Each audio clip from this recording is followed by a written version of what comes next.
So, after my mastery of Team Deathmatch, I've been looking for a little bit of a challenge to keep me going, and to test my skill, to test my abilities in this game of Call of Duty Black Ops 2. That is why, after countless searching for a challenge nearly as good as mastering Team Deathmatch, I came to the conclusion that I must master and get the Executioner Gold. To quote SK's reaction to my announcement of going for it, he said, "Ha, good luck with that."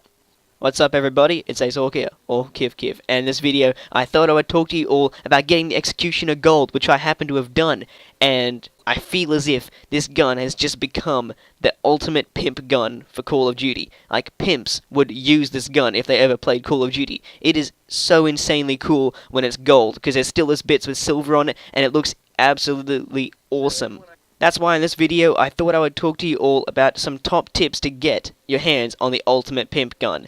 So pretty much this gameplay has some pretty cool stuff over here. I go on, I believe, like a 12 or 13 kill streak with these Executioners dual wield, and this is after I've got them gold, so I'm basically just showing them off right now, but it was just a good game, genuinely all round, with the gold Executioners dual wield. I feel as if they just look so much more badass when they're dual wield and gold than just normally. I feel as if I had a pretty big advantage walking into this challenge, because I used to use the Executioners as a sidearm on some of my sniper rifle classes, so I already had about 35-40 headshots out of 100. I do feel as if the headshots are very difficult to go for, mainly because the Executioner fires shotgun rounds, which is why you'll see me absolutely melting kids when it comes to close range. When it's short range, I can't do jack all. These aren't revolvers like every other Call of Duty.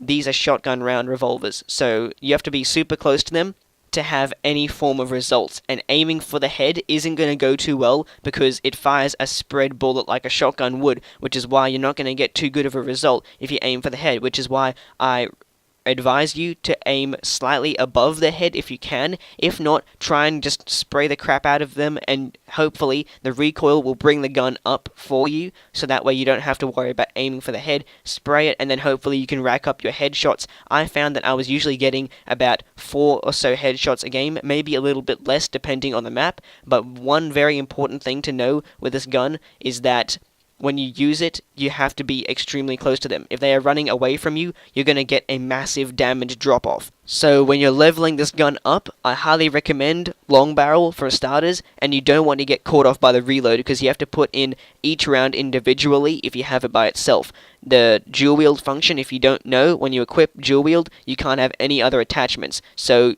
you're not getting long barrel with dual wield. You automatically get fast mags, I believe, because you're reloading 2 of them at once quite quickly. However, pretty much when you're going at it singly, I highly recommend put long barrel on as soon as you get it.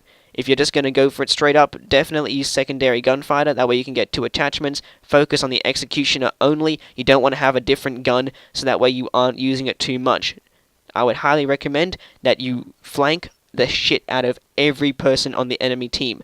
Headshots are going to sometimes come randomly, whether you go for them or not. This person right here that I'm going to kill is a perfect example. I'm not really aiming at his head, I just aim about shoulder height, and for some reason I get a headshot out of it because of the spread of the shotgun rounds. That was another good example. You're going to be having to go close range a lot, so make sure that you run concussions and are very agile and able to move quickly. So I recommend before you get to the challenges that you try using lightweight and get used to using that a lot.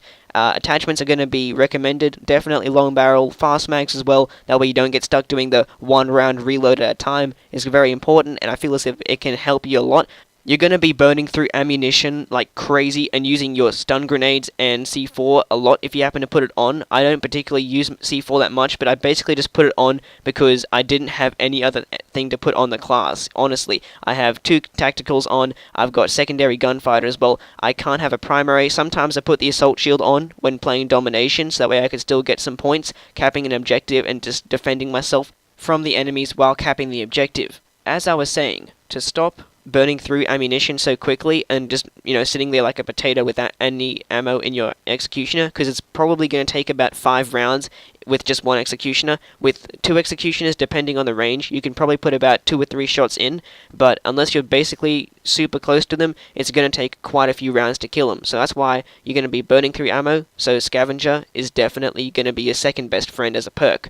Perk 3 is up to you guys, and pretty much that's my advice until you get the challenges unlocked. That's once you've got the headshots done, you unlock the challenges for the rest of the camos, and then once you've done those, you get gold.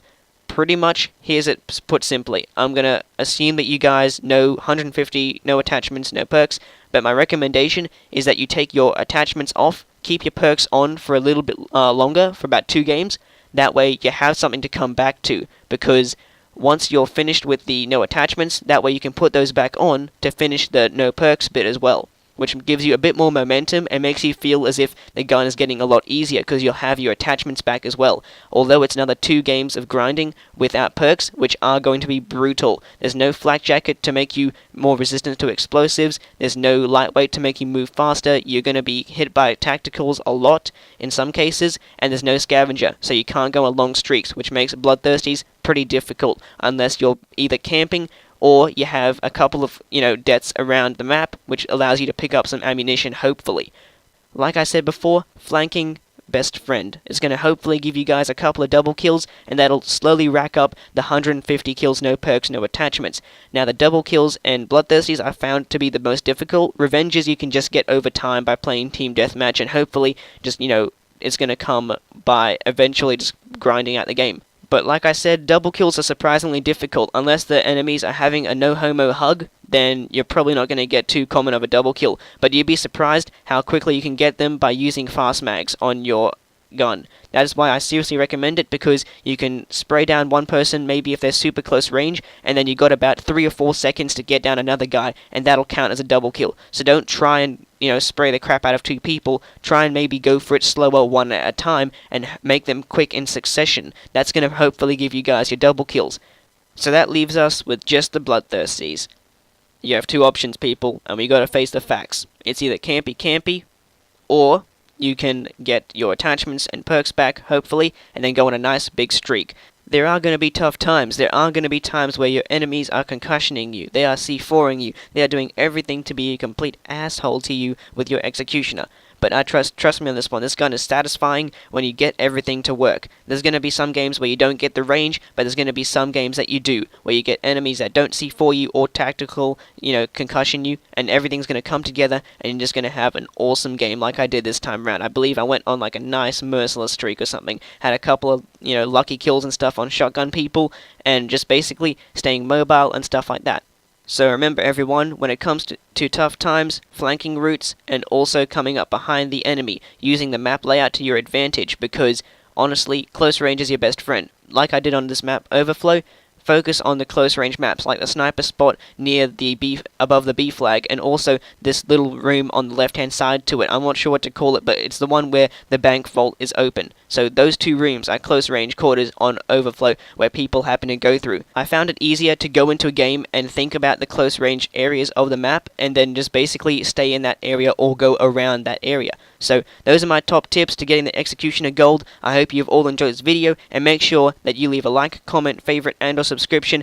It's much appreciated, and don't forget to give your opinions on the Pimp gun in the comments section down below. If you happen to like the idea of the gold camo and how it looks, then make sure that you leave a like as well. I'm Ace Hawk, or Kiv, and I'm out.